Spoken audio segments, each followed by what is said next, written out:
Entonces el matrimonio es un verdadero regalo, por eso el día de hoy vamos a hablar de ello.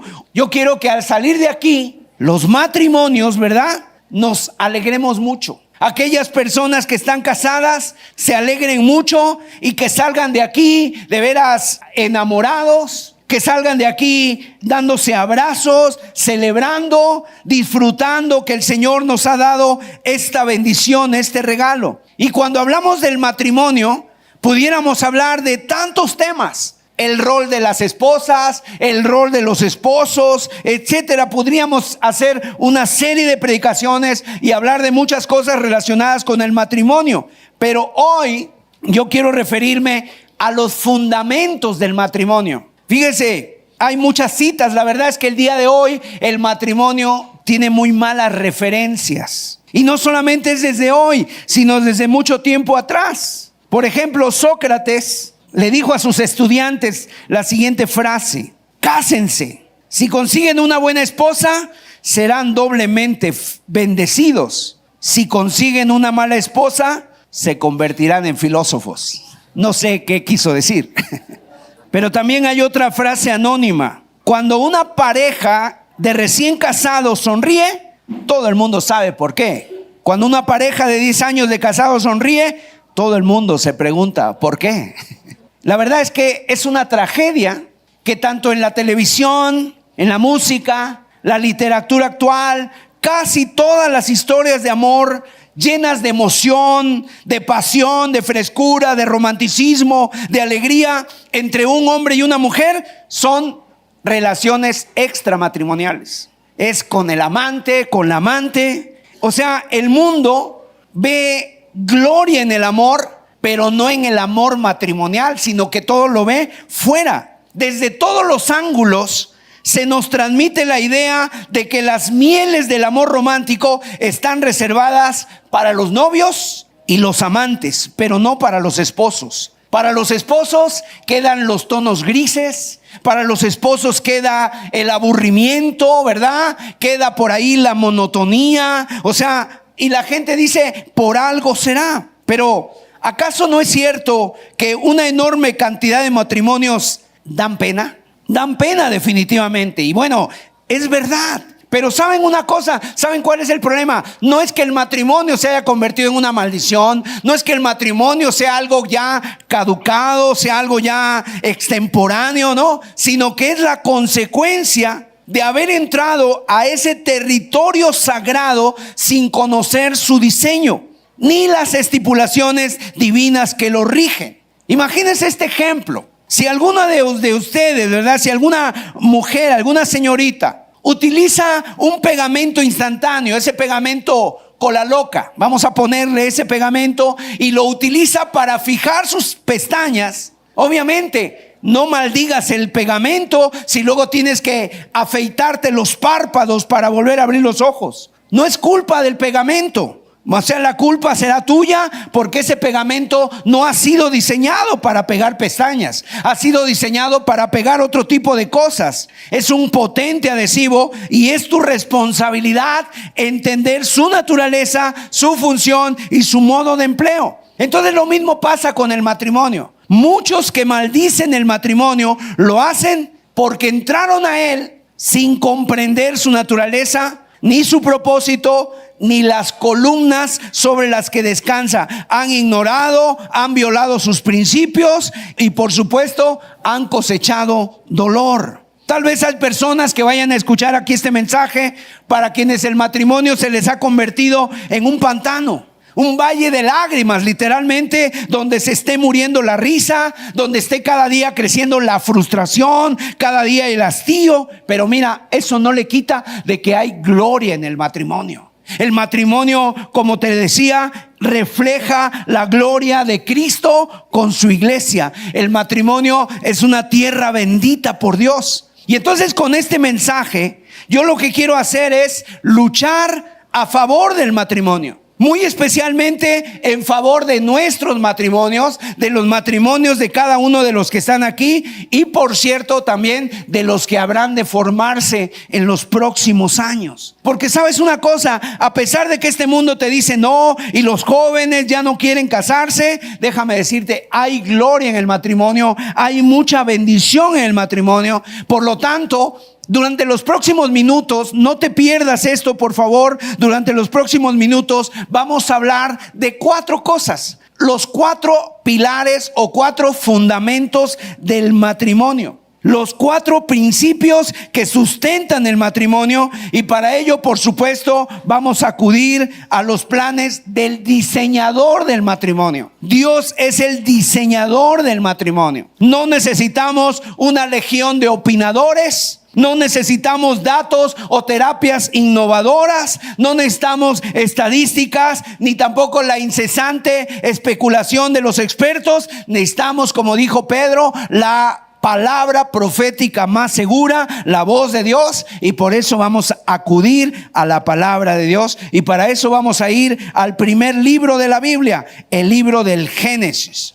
Génesis capítulo 2, vamos a ir a leer en los versículos del 22 al 25. Dice así la palabra del Señor: y de la costilla que Jehová Dios tomó del hombre, hizo una mujer y la trajo al hombre. Dijo entonces Adán: esto es ahora hueso de mis huesos y carne de mi carne. Esta será llamada varona, porque del varón fue tomada. Por tanto, dejará el hombre a su padre y a su madre, y se unirá a su mujer, y serán una sola carne. Y estaban ambos desnudos, Adán y su mujer, y no se avergonzaban. Hasta ahí la lectura de la palabra de Dios. Les pedimos orar un momento. Señor, te rogamos en esta mañana que tú nos asistas, que nos ayudes, que por tu Espíritu Santo nos atraigas a ti, Señor, que abras los ojos de nuestro entendimiento, que ensanches nuestros corazones, que nos des sabiduría, Señor, para poder, Señor, andar en tus caminos y entender tus propósitos.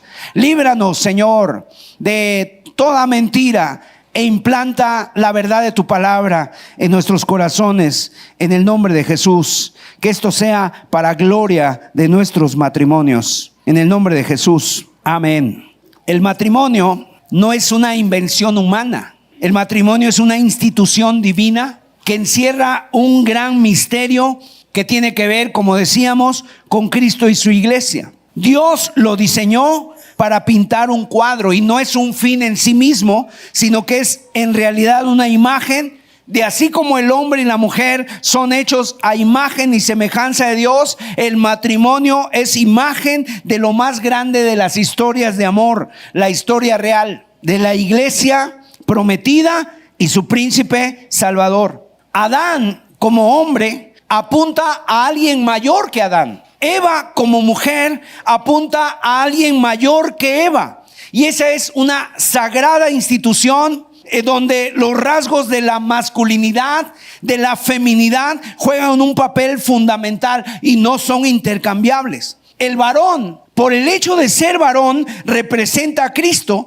y hay expectativas singulares con respecto a su conducta, cómo tiene que comportarse, cómo tiene que dirigirse. Por su parte, la mujer representa a la iglesia y por diseño tiene un papel distinto al del esposo y debe actuar de modo diferente. Ambos géneros portan la imagen de Dios en el mismo grado, pero muestran la gloria de Dios y la representan de un modo distinto. Para que el matrimonio sea hermoso, la masculinidad y la feminidad deben lucir sus rasgos singulares en armonía y de esa manera compensarse, conjugarse. Es decir, masculinidad y feminidad son complementarias. Ser hombre no tiene nada que ver con tener más músculo, ver fútbol o con tener las lágrimas y afeitarse. El meollo de la hombría, la esencia de la masculinidad, es una disposición íntima de asumir la responsabilidad principal de proveer dirección,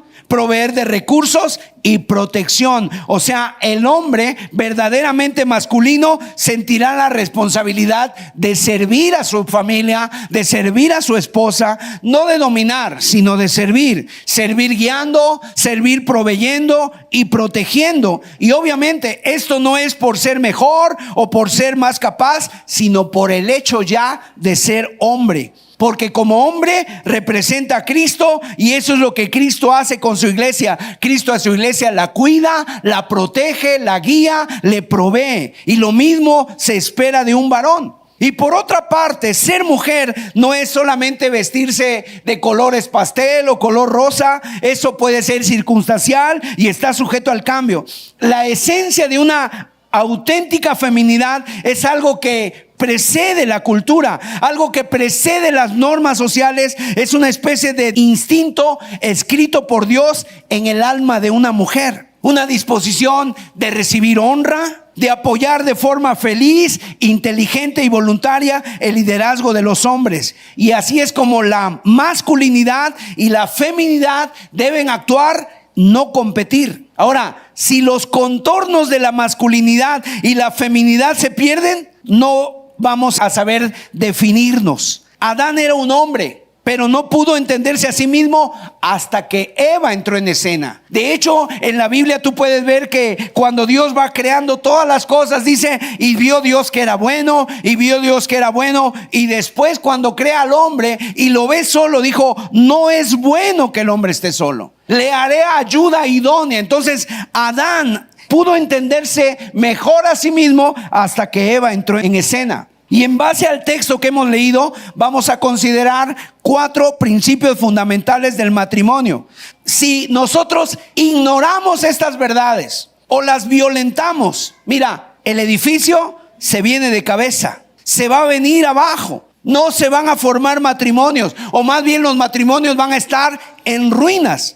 Pero si tú abrazas estos principios y además los honras, tú vas a conocer la bendición de Dios, vas a tener la bendición de Dios prometida en tu vida y va a estar la bendición de Dios en tu hogar. Así que yo espero que a medida que la palabra de Dios nos alumbre a nuestras almas, el Espíritu nos mueva la fe, pero también si es necesario, al arrepentimiento. Entonces, en primer lugar, el primer principio, el primer pilar del matrimonio es que el matrimonio es una institución heterosexual. El matrimonio no admite ningún vínculo entre personas de un mismo sexo. Según la Biblia, para que un matrimonio sea verdaderamente un matrimonio, los cónyuges deben ser un hombre y una mujer, nacido como hombre y nacido como mujer, y autopercibiéndose así como hombre y como mujer. Esos son los términos que Dios le puso. Mire lo que dice el versículo 22.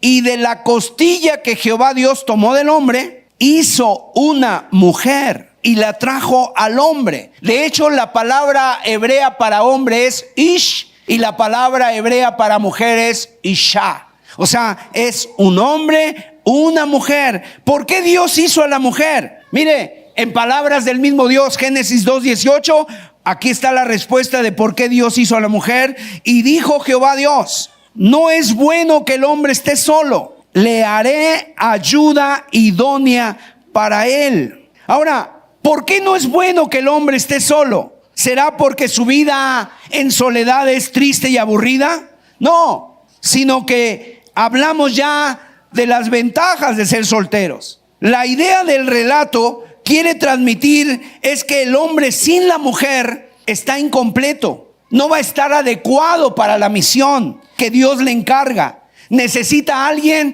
que le complemente, necesita a alguien que sea igual que él pero distinto. ¿Para qué? Para que supla sus carencias, para que le complemente. Y la manera en que el Señor creó a Eva señala que ella no es ni otro animal ni otro hombre. Mira, si Dios le hubiera traído a Adán un animal, Adán hubiera tenido una mascota, pero seguiría estando solo. Si Dios le hubiera traído a Adán otro hombre, Adán seguiría estando incompleto, seguiría estando sin poder completar la misión, sin su otra mitad.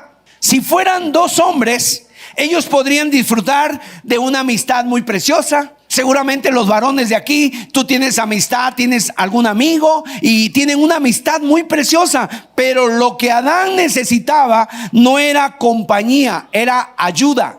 Ayuda idónea, es lo que Dios le proporcionó. Si el matrimonio fuese solamente un espacio donde las personas se dan amistad y compañía, tal vez entonces sí se podría considerar el matrimonio homosexual como una posibilidad. O de dos hombres o de dos mujeres, porque pueden desarrollar una amistad rica y profunda y acompañarse con solicitud, con generosidad. Pero el matrimonio no es solamente un espacio de compañerismo donde el fin es la felicidad de los cónyuges. El matrimonio es un encargo, es un oficio para el que se requiere un trato de un hombre y de una mujer. ¿Para qué? Para tener familia, para tener descendencia, para tener bebés y a cumplir así el mandato divino que Dios les dijo: llenar la tierra y sojuzgarla. Por eso el Señor no le trajo un animal a Adán, ni le trajo un hombre, sino que le trae una mujer formada a partir de él, para ser al mismo tiempo su igual y su contraparte. Y que al unirse con ella, esa unión fuese en cierto sentido una reunión. La reunión de dos seres que encajan, que se entrelazan, que se complementan para servir al Señor de manera eficaz. Mire, los gobiernos pueden dar cobertura legal a las uniones de personas del mismo sexo. La sociedad puede llamar matrimonio a esta modalidad o a otras, pero nosotros, por amor al Señor y por amor al prójimo, no debemos nunca equiparar esa construcción social con la bendita institución que Dios llamó una sola carne. O sea, eso no se llamaría bíblicamente matrimonio. Mire esta frase: 1 más 1 es igual a matrimonio. 1 más 1 es igual a 2. 1 más 1 es igual a matrimonio. 1 más 1 es igual a 2. O sea, la incompatibilidad de los cuerpos para la relación sexual entre dos hombres y su impotencia natural para procrear, para ser fecundos, deberían ser argumentos suficientes para convencernos de que un matrimonio entre dos Adanes o dos Evas hace violencia al orden natural y hace violencia al propósito de Dios y jamás gozará de la bendición del cielo. Entonces, en primer lugar, el primer fundamento del matrimonio es que es una institución heterosexual. En segundo lugar, otro fundamento del matrimonio es que es una relación monógama. El Señor no le trajo a Adán un harén de Evas. No le trajo 2 o 3 o 4 o 5. El texto nos dice, fíjese lo que dice el texto, el verso 24: dejará el hombre a su padre y a su madre y se unirá. No dice a sus mujeres, dice a su mujer. Un hombre para una mujer para un hombre, ligados en una relación exclusiva. No una comunidad hippie de amor libre y relaciones abiertas, sino que es un hombre para una mujer para un hombre. La poligamia atenta contra la naturaleza y el propósito del matrimonio, ya sea en su modalidad de poliginia. ¿Qué es la poliginia? A lo mejor usted ha escuchado este término. La poliginia, que está de moda, por cierto, y se va a poner más de moda cada vez, es un régimen familiar o sistema en que un hombre tiene 2 o más esposas o parejas sexuales. Esa es la poliginia, donde un hombre está vinculado al mismo tiempo con varias mujeres. Esa es la poligamia. Pero tampoco es la poliandria, la modalidad de poliandria. ¿Qué es la poliandria? Es un tipo de matrimonio o unión en que una mujer tiene 2 o más maridos al mismo tiempo. O sea, ya se está dando de las dos partes, tanto hombres que tienen varias esposas y a su vez esposas que tienen varios esposos, donde una mujer tiene simultáneamente varios esposos. Ahora, una pregunta, hermano Sergio: ¿por qué en el Antiguo Testamento encontramos algunos siervos de Dios, piadosos hombres de Dios, casados con 2 o más mujeres? ¿Por qué? Y es una pregunta que a veces surge.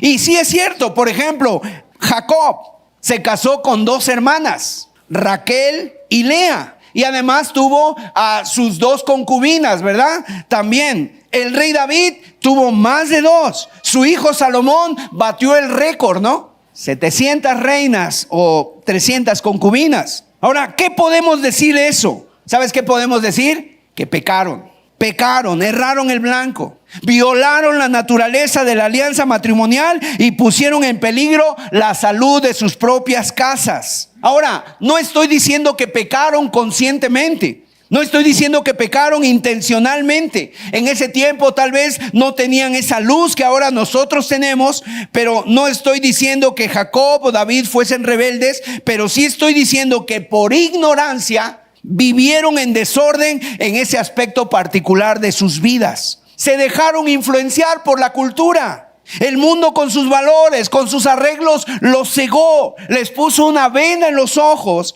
y quisieron imitar a las naciones paganas de su alrededor. Pero Dios en su paciencia, aún por causa de la dureza del corazón del ser humano, Dios toleró, o sea, temporalmente esta perversión. Dios en su gracia tuvo a bien bendecir y a usar a personas que incurrieron en ese desorden, pero para permitir o tolerar no es aprobar. Jamás lo aprobó Dios. Lo toleró. Dios fue paciente, pero Dios nunca cambió de opinión. Entonces, de hecho, fíjese, ¿dónde empieza la poligamia? ¿Dónde fue el primer momento históricamente, bíblicamente hablando, donde se dio lugar a esto? La primera vez que se menciona la poligamia en la Biblia se hace en un contexto en el que queda clarísimo que se trata de un abierto desafío a la voluntad de Dios. Y es la historia de un hombre llamado Lamec, en Génesis capítulo 4, verso 19.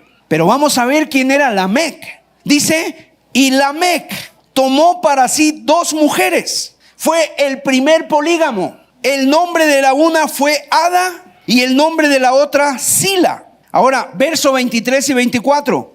Y dijo Lamec a sus mujeres, Ada y Sila, oíd mi voz. Mujeres de Lamec, escuchad mi dicho, que un varón mataré por mi herida y un joven por mi golpe. Si 7 veces será vengado Caín, Lamec en verdad 70 veces 7 lo será. Fíjense ustedes, aquí tienen la escena de quién era Lamec. Era un bravucón desalmado. Era un hombre déspota, soberbio. Era un matón de barrio, como se le pudiera llamar. Era un hombre cruel que se jacta de no tener misericordia de sus rivales. Y él decía, en verdad 70 veces 7 lo será. O sea, será vengado. En la Biblia, fíjate, llama la atención que cuando Pedro le dice al Señor, Señor, ¿cuántas veces tengo que perdonar a mi hermano? Y entonces, obviamente, Pedro contesta, 4 veces, Señor. Y Jesús le dice, hasta 70 veces 7 tienes que perdonar. Mira la contraparte, Lamec, ¿qué es lo que decía? Hasta 70 veces será vengado Lamec. O sea, me lo imagino a este hombre blandiendo su espada, diciendo, al que me toca, al que me hace algo, me lo cargo, yo no perdono a nadie. Y los versos que comparte con sus mujeres no son un poema de amor, sino que son un sanguinario canto a la violencia. En otras palabras, este hombre era rudo, era violento, era inmisericordia. Pero, ¿de qué estirpe viene Lamec? Es interesante saber que el padre de este personaje, acompáñenme a los versículos 17 y 18 de ese mismo capítulo de Génesis 4, dice, y conoció Caín a su mujer, la cual concibió y dio a luz a Enoc, y edificó una ciudad, y llamó el nombre de la ciudad del nombre de su hijo Enoc, y a Enoc le nació Irad, e Irad engendró a Mehujael, y Mehujael engendró a Metusael, y Metusael engendró a Lamec. ¿De qué estirpe viene? O sea, el abuelo de su bisabuelo de Lamec fue Caín. ¿Y quién era Caín? El que mató a su hermano. El que fue desterrado por Dios para andar errante por toda su vida y que llevaba en su frente la marca de esa maldición de Caín. Es decir, el primer polígamo del que se tiene noticias es un violento hombre de la estirpe impía de Caín. Y cuando la Biblia dice que este hombre tomó para sí 2 mujeres, no dice expresamente que tomar 2 mujeres sea malo, pero la verdad es que no hace falta decirlo para llegar a esa conclusión. El contexto deja claro que Lamec, con su canto de la espada, con su matrimonio a 3, es una expresión inequívoca del declive moral de la sociedad, especialmente entre los descendientes de este hombre llamado Caín, el que mató a su hermano. Actualmente en el mundo hay cerca de 40 países donde la poligamia es legal.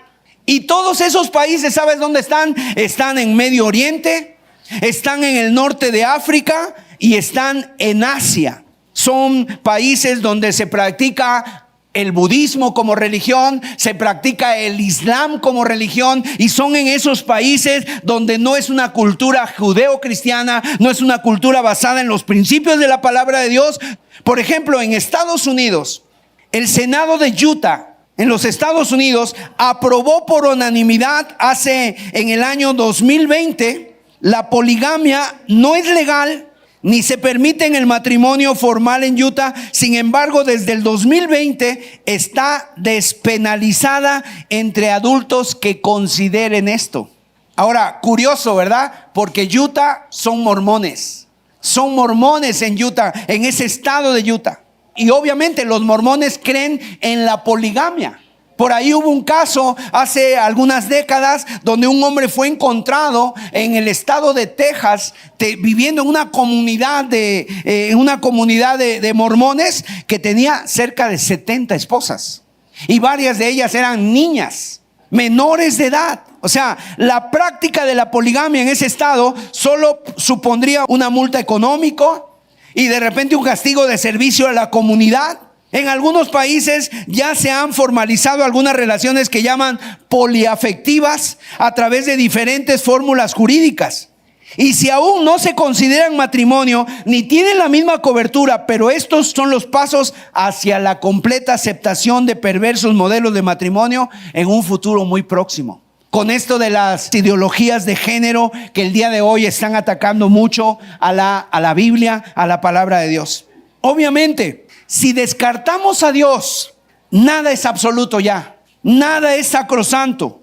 Si Dios no cuenta, entonces no tenemos que preguntarnos si algo es verdad, solamente si nos atrae, si nos gusta o si lo queremos. Sin Dios ya no hay normas fijas, solo hay elecciones. O sea, hay gustos, lo que a ti te guste, lo que a ti te plazca. Según si es malo para ti, va a ser malo para ti. Si es bueno para ti, va a ser bueno para ti. Por eso la batalla que nos espera a nosotros como cristianos, y sobre todo pensando en nuestros hijos, en los nietos, ¿verdad?, va a ser feroz. Porque todos los valores judeocristianos nacidos en la palabra de Dios están siendo ridiculizados y atacados de una forma creciente. Por lo tanto, necesitamos que el Señor nos dé fe, nos dé valor para permanecer anclados a la palabra de Dios en medio de este océano de propuestas libertinas. Que por su Espíritu Santo Él nos infunda el valor para defender la belleza del matrimonio original. Y que el Señor además bendiga nuestros hogares, que Él bendiga de manera que se note, que florezcan nuestros matrimonios y que muchos lo vean. Y que cuando lo vean florecer, reconozcan la mano de Dios sobre nosotros y digan: grandes cosas ha hecho el Señor con estos. Gloria a Dios. Entonces, llevamos 2 pilares del matrimonio. Es una relación heterosexual. En segundo lugar, es una relación monógama. Y en tercer lugar, la separación. Versículo 24 dice: por tanto, dejará el hombre a su padre y a su madre, y se unirá a su mujer, y serán una sola carne. Y fíjese usted bien, no solo el hombre ha de dejar padre y madre, también la mujer debe dejar padre y madre. O sea, abandonar la seguridad del hogar para construir un compromiso nuevo. El Salmo 45, versículos 10 y 11, dice la palabra de Dios: oye, hija, y mira, e inclina tu oído, olvida tu pueblo y la casa de tu padre, y deseará el rey tu hermosura, e inclínate a él, porque él es tu Señor. Esta escena es hermosa. Así que él sale, ella sale, ambos abandonan en muchos sentidos su mundo para dar forma a un mundo nuevo. Ahora bien, Dejar no significa desentenderse absolutamente de los padres. Dejar no significa darles la espalda, volvernos indiferentes a ellos. ¿Por qué? Porque el Señor nos manda honrar a nuestros padres. Y aunque al formar un nuevo hogar dejamos de estar bajo su autoridad, seguimos estando bajo la responsabilidad de darles el honor que merecen por el hecho de ser nuestros progenitores.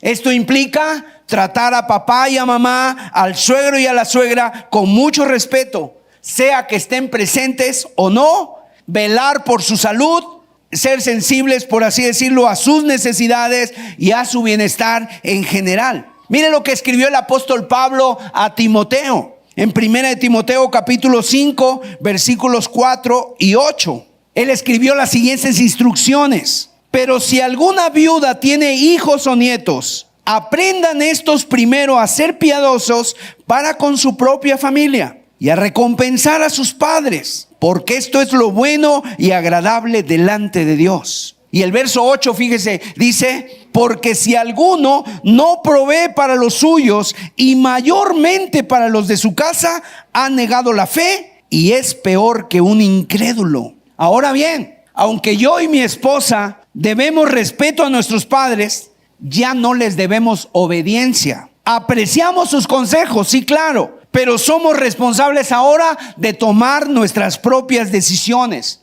Podemos imitarles, podemos recibir puntualmente su ayuda, pero no debemos ser dependientes de ellos en ningún modo. O sea, el ideal de Dios es que la nueva familia, un matrimonio, disfrute de autonomía económica, autonomía emocional, independencia social, independencia espiritual, independencia emocional. Y sabes, aquí es donde muchos matrimonios fracasan por no respetar este principio. Porque él o ella, ¿verdad?, siguen ligados por un cordón umbilical invisible que los ata a sus familias de origen. Y el problema no es que amen a sus padres, el problema es que los anteponen a sus cónyuges. Priorizan el estar bien con ellos, el agradarles a ellos, y antes que agradar a la mujer o al hombre de su pacto. Y por lo tanto hay muchos problemas, y hay problemas muy comunes entre suegro y suegra. ¿Cuáles son los problemas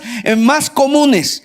La intromisión en la crianza. Las suegras suelen opinar, imponer métodos de educación para los nietos que obviamente chocan con las decisiones de los padres. Otro de los problemas que tienen entre suegros, nueras, es las críticas constantes. Comentarios sobre la limpieza, comentarios sobre la cocina o cómo se administran los ingresos. Esos son problemas que también están muy en boga entre unos matrimonios que no han roto ese cordón umbilical. Competencia afectiva. La sensación por parte de la nuera de que la suegra interfiere en la relación de pareja y busca ser la prioridad de su hijo. Y los hijos que de repente dicen: me voy con mi mamá. Tengo un problema con mi esposo o con mi esposa, me voy con mi mamá. ¿Cuáles son los problemas más comunes entre suegra y yerno? Sentimiento de incapacidad.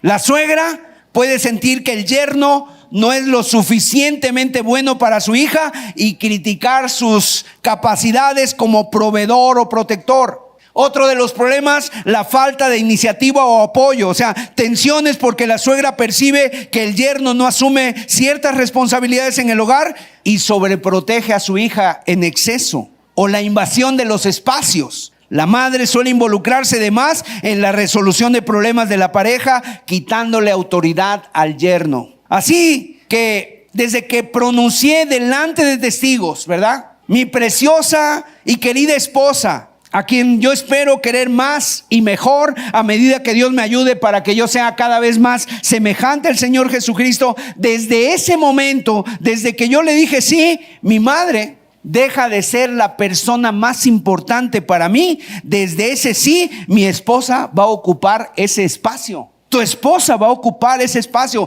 Primero Dios, luego mi esposa. La voz de mi padre es importante para mí, por supuesto, pero mi responsabilidad, mi gozo ha de ser oír la voz de mi esposa. Hay matrimonios el día de hoy que están a punto de naufragar porque él no puede hacer nada si no tiene primero el beneplácito de sus padres. Los padres son los que ponen el calendario, los padres son los que ponen el festejo, los horarios, son los que ponen qué se va a hacer, qué no se va a hacer, qué se va a llevar a cabo, y eso trae conflictos en el matrimonio. Hay matrimonios, hermanos, que están así. Si su padre hace una mueca de desaprobación, entonces no importa que su esposa le apoye en nada, se va a mover sin la venia del padre. Y un hombre así puede ser catalogado como inmaduro. Y mantendrá su matrimonio hipotecado a la opinión, los gustos, los planes, las preferencias y la visión de sus padres. Hay relaciones matrimoniales que siempre van a estar en pañales, porque ella no sabe llorar sino en el hombro de su madre, o porque no buscan con seriedad una independencia económica y se instalan indefinidamente en la casa de los padres y comen de su mesa sin sentir un verdadero apremio porque cambia la situación. Ahora, los padres, claro que pueden ayudar. La mayoría de las veces los padres seguramente ayuden con alegría, pero dejar implica construir un proyecto en el que la nueva familia sea independiente en todos los niveles. Independizarse. Tal vez que en este punto hay personas aquí, varones, que necesitan arrepentirse, ¿verdad? Porque no han concedido a su relación conyugal el sitio de honor en sus corazones. Y lo han delegado o lo han relegado a que otros tomen decisiones. Mira, tu esposo va antes que tu padre y que tu madre. Tu esposa va primero que tu madre. Y si hasta aquí no ha sido, mira, toma con reverencia esta palabra y con fe esta disposición de la palabra de Dios y te arrepientas, pidas perdón a Dios y hagas los ajustes necesarios. ¿Para qué? Para que cambie, para vivir como Dios manda, para vivir como a Dios le agrada. Vamos a ver un detalle más en el texto. Dice el versículo 24 de Génesis 2. Por tanto, dejará el hombre a su padre y a su madre y se unirá a su mujer y serán una sola carne. O sea, dice que el hombre dejará padre y madre para unirse a su mujer. Por su parte, la mujer dejará a sus padres también para unirse a su marido. Y tome nota de esto, no dice dejará padre y madre para unirse a sus hijos. La unión es con el cónyuge, no con los hijos. Y así como hemos dicho que es un error anteponer la relación con los padres a la relación con el cónyuge, es un error igual de malo, igual de pernicioso dar la prioridad a los hijos. Hay personas que dicen, por mis hijos yo estoy aquí, por mis hijos yo estoy aquí, y nuestros hijos sí llevan nuestra sangre, pero no son lo primero. Es más, los hijos ni siquiera son nuestros, son prestados y un día se van a ir. Y cuando se vayan, ¿qué van a hacer ese matrimonio? ¿Qué van a hacer? ¿Necesitarán un perrito?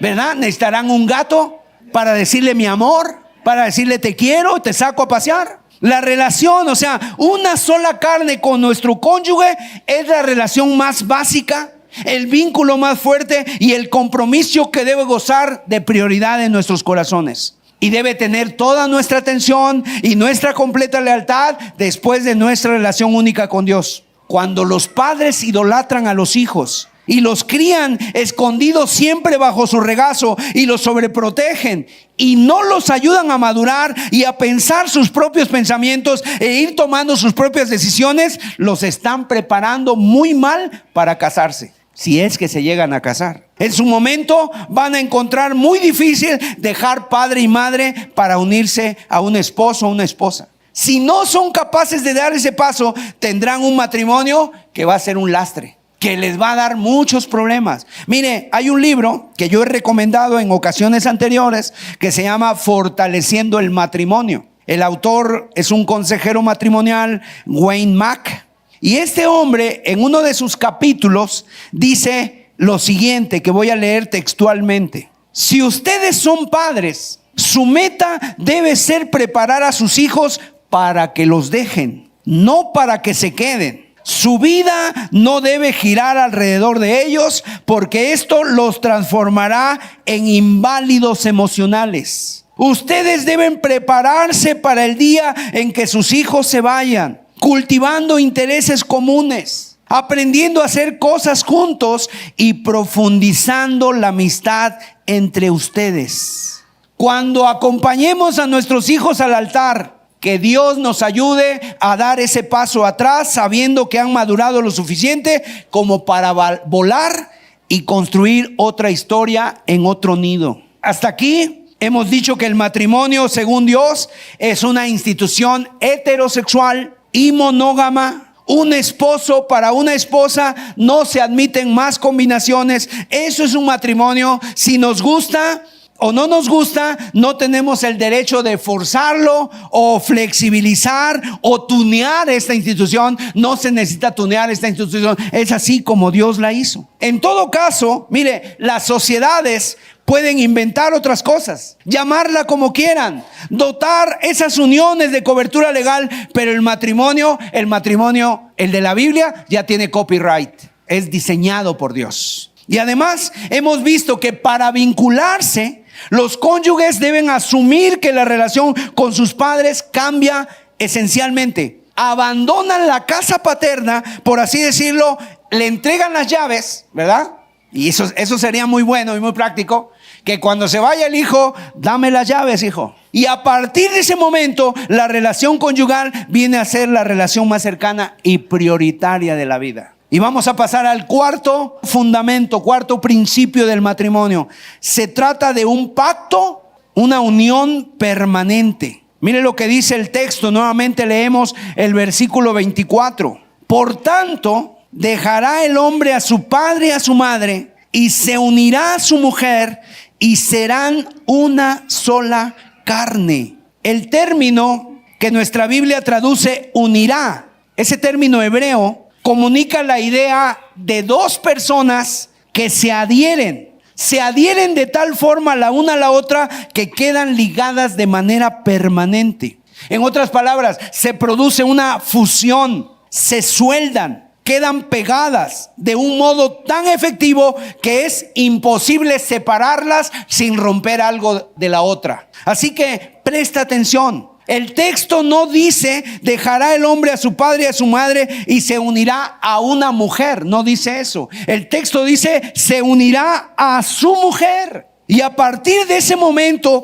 todos deben de saber que ella es su mujer, es su legítima esposa. Así que nadie le puede echar o nadie debe echarle el ojo a mi esposa. Nadie debe echarle el ojo a tu esposa. ¿Por qué? Porque es mi mujer y el Señor prohíbe codiciar a la mujer del prójimo. Prohíbe codiciar. Tampoco es del esposo. El esposo se une a su mujer y también el esposo ya no está disponible. Porque el esposo ahora es de su esposa. Es de su esposa. Cuando un matrimonio en el altar dice sí, también está diciendo que no a las demás. También está diciendo que no a las demás. Y esto implica que el matrimonio es una relación donde los cónyuges se vinculan, no de manera secreta, no de manera íntima, subjetiva, no, sino se trata de un enlace formal, legal y público. ¿Tú has sabido que de repente hay dos jóvenes que dicen que se aman porque están muy enamorados? Se susurran al oído en una isla desierta.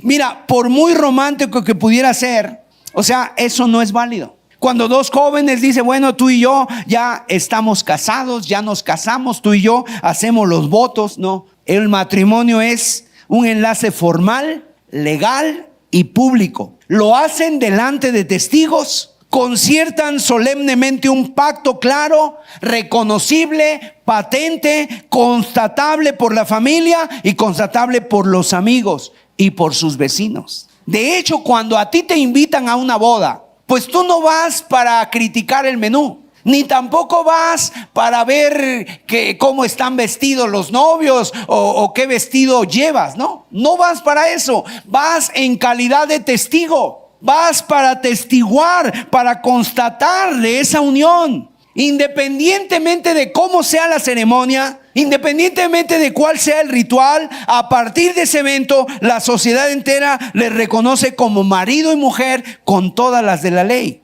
Desde esa hora, ante el mundo entero, ella es esposa de él y él es el marido de ella. No son ya más dos, dice la Biblia, sino son una sola carne. Son una nueva identidad constituida y sellada por el mismo Dios. No importa si se han casado por la iglesia, no importa si se casaron en el ayuntamiento, en la alcaldía o en la cubierta de un barco en alta mar. Si han hecho votos con el respaldo de la autoridad civil, el matrimonio es válido ante los ojos de Dios. Si te casaste por el civil, es válido ante los ojos de Dios. El matrimonio es una ordenanza de la creación. No está bajo la cobertura de la iglesia solamente. Así que el matrimonio no es solamente para los cristianos, es algo para toda la humanidad. Y no importa si los novios son cristianos o ateos o africanos o miembros de una secta rara, su boda es una boda verdadera. Cuando lo hicieron, ¿verdad?, delante de una autoridad y tras el sí, quedan unidos por Dios. Ahora, ¿cuál es la naturaleza del compromiso que asumen los contrayentes? Miren, el matrimonio no es un contrato. Es un pacto. En un contrato, las partes acuerdan una serie de derechos y obligaciones. Es, por así decirlo, un toma y daca, ¿verdad? El contrato. Los intereses personales dominan la relación. Cada quien cumple su parte esperando recibir los beneficios que desea. Si la otra parte no cumple con lo estipulado, la relación contractual se rompe, punto final. O sea, los contratos se basan en la premisa siguiente: si tú haces tal cosa, yo haré tal cosa. Ese es un contrato. La motivación entonces en un contrato es obtener el bien que uno desea. Nosotros tenemos un contrato y tú puedes tener un contrato, por ejemplo, con tu compañía del internet. Tú mensualmente vas a pagar una cantidad de dinero para que ellos te suministren internet. Si tú no pagas, te quedas sin conexión, te la cortan. Y si ellos no ofrecen las prestaciones prometidas, se quedan sin el dinero que les debes de pagar. O sea, la relación dura mientras el acuerdo satisfaga a ambas partes. Pero en el momento en que nosotros, ¿verdad?, o la compañía dejemos de encontrar algún beneficio, el contrato se anula sin más. Así es un contrato.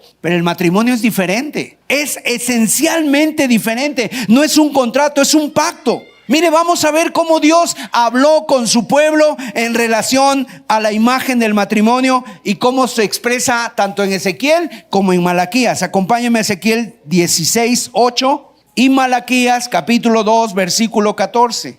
Dice así: y pasé yo otra vez junto a ti y te miré, y he aquí que tu tiempo era tiempo de amores, y extendí mi mano sobre ti y cubrí tu desnudez, y te di juramento y entré en pacto contigo, dice Jehová el Señor, y fuiste mía. Entré en pacto contigo. Ahora Malaquías, mire cómo dice, cómo condena el divorcio Malaquías con estas palabras: mas diréis, ¿por qué? Porque Jehová ha atestiguado entre ti y la mujer de tu juventud, contra la cual has sido desleal, siendo ella tu compañera y la mujer de tu pacto.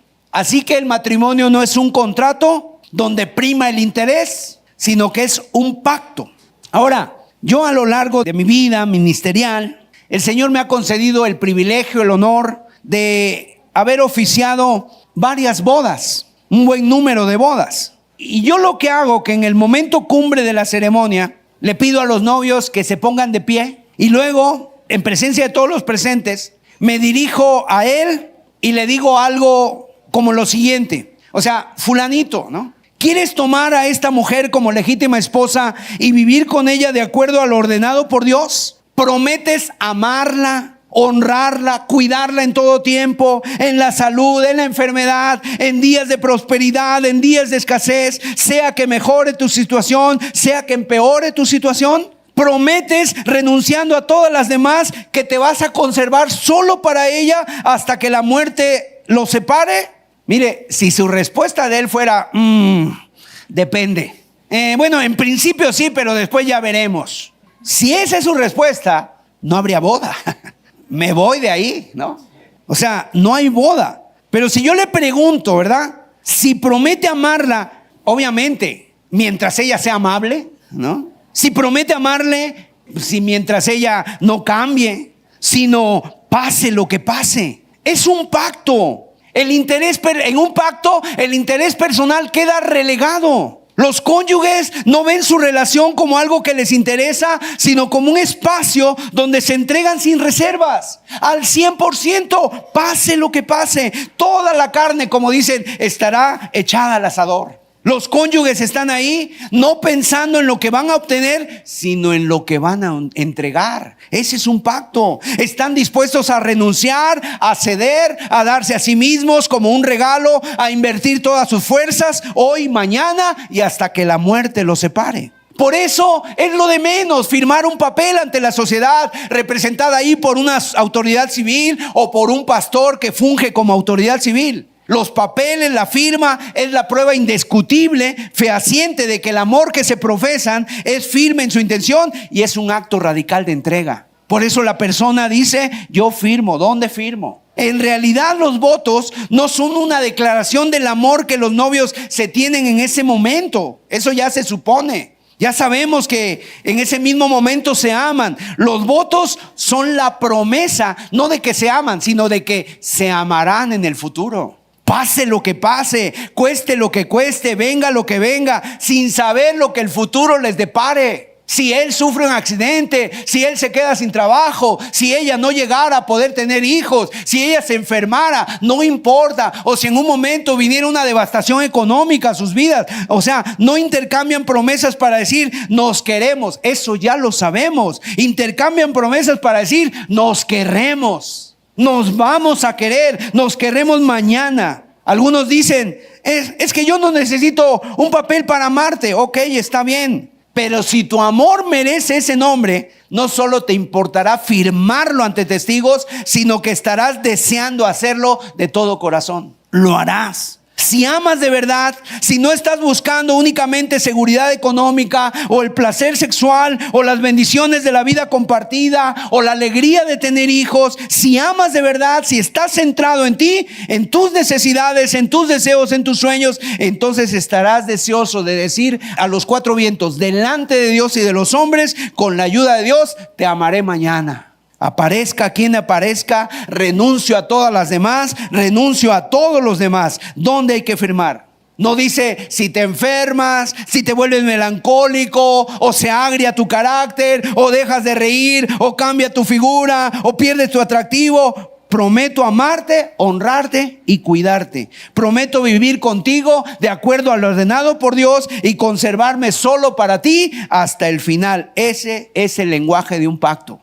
Es el amor incondicional. Y sabes una cosa, aquí es donde tú tienes que cambiarle el chip, porque si tú has entrado a un matrimonio con una mentalidad de contrato, si tú has entrado a ese terreno sagrado con una mentalidad de contrato, cuando ven al cónyuge faltar a sus responsabilidades, cuando calculan que están dando más de lo que en realidad están recibiendo, dejan de entregarse y dejan de darlo todo. Y entonces comienzan a escatimar recursos, ¿verdad? Si ella no satisface sus deseos, entonces él se desconecta emocionalmente. Y si ella se desconecta emocionalmente, entonces viene la manipulación, el engaño, la simulación, las desilusiones, los sobornos, los rencores, la angustia y el dolor. No, hermanos, el matrimonio no es como el contrato con tu compañía de internet. Es una alianza profunda, personal, íntima, incondicional y permanente. En el matrimonio todo se fusiona. Se fusionan las almas, los pensamientos, los caminos. Él y ella ya no son dos personas independientes, son uno. Uno socialmente, económicamente, emocionalmente, intelectualmente, espiritualmente. Y en el acto sexual se funden también físicamente. Se funden los cuerpos.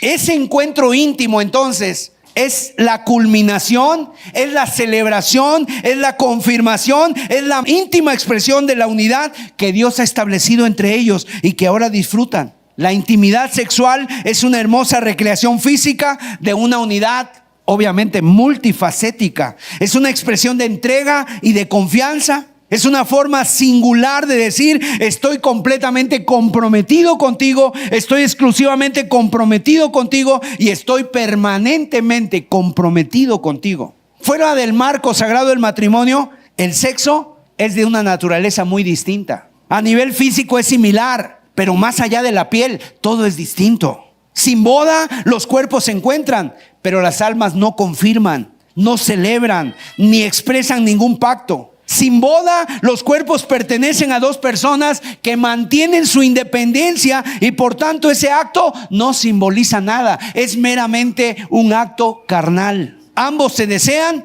pero ninguno de ellos está dispuesto a decir: te pertenezco o me perteneces. Y sin sentir obviamente la potencia de esa realidad, el mejor sexo es pobre, deficiente y está muy lejos de ser el lugar de intenso placer que el Señor quiere que sea. Así que el matrimonio no es un contrato, es un pacto. Y es un pacto solemne porque está diseñado para ilustrar la relación entre Cristo y la iglesia. Mire, acompáñeme a Isaías 49:15. En Cristo, Dios nos dice: ¿se olvidará la mujer de lo que dio a luz para dejar de compadecerse del hijo de su vientre? Aunque olvide ella, yo nunca me olvidaré de ti. He aquí que en las palmas de las manos te tengo esculpida. Delante de mí están todos siempre tus muros. ¿Puede olvidarse una madre de su niño de pecho? ¿Puede una madre dejar de amar al hijo que ha dado a luz? Dice: pues aunque eso sucediera, yo nunca me olvidaré de ti. Te llevo grabada en mis manos. Le dice a su pueblo: te he puesto como un sello en mi corazón, te he puesto como una marca en mi brazo. Le dice Dios a su pueblo. Así es intenso el amor de Dios. O sea, lo que Dios ha ordenado, ha concertado con su iglesia, no es un contrato condicional donde prima el interés, sino que Dios derramó su sangre para hermosearnos y hacernos capaces de ver esa hermosura y sellar una alianza donde no hay separación de bienes. Mira, alguien dijo esta frase: permanecer casados no se trata de permanecer enamorados, se trata de guardar un pacto. La promesa hasta que la muerte nos separe es un pacto sagrado del mismo tipo que Jesús hizo con su novia cuando murió por ella. Por tanto, lo que hace que el divorcio sea tan horrible a los ojos de Dios no es solo que involucra la rotura del pacto con el cónyuge, sino que involucra la tergiversación de lo que significa Cristo y su pacto. Cristo nunca dejará a su esposa, nunca. Habrá momentos en que experimentemos un doloroso distanciamiento y habrá deslices de nuestra parte, pero Cristo guardará su pacto para siempre. El matrimonio es la representación. Esto es lo más elevado y esencial que podemos decir acerca del matrimonio. Entonces, mis amados, el matrimonio no se trata solo ni principalmente de estar enamorados, lo cual es deseable. Se trata sobre todo de decir la verdad con nuestras vidas acerca de Dios y su pacto en Cristo. Consiste en mostrar en el día a día la gloria del evangelio. Muchos esposos están frustrados con su matrimonio, como no les ha funcionado y están profundamente desilusionados, pero lo cierto es que están naufragando. ¿Por qué? Porque han violado algunos principios fundamentales de esta sagrada institución. El matrimonio es una relación exclusiva entre un hombre y una mujer. Es una institución creada por Dios para reflejar la belleza de la relación entre Cristo y la iglesia y la gloria del evangelio. Y saben, amados, estos 4 fundamentos son muy importantes, pero lo importante es que Cristo esté en medio de ese fundamento. Cristo es como, digamos, la columna vertebral de ese matrimonio. La Biblia dice: cordón de 3 dobleces es más difícil que se rompa. Entonces el matrimonio no es cuestión de 2, es cuestión de 3. El cónyuge, la cónyuge, ¿verdad? El esposo, la esposa y Dios que sustenta ese matrimonio. Y que Dios nos ayuda para poder llevar a cabo esto con la ayuda y con la gracia de Dios. Y por último, el matrimonio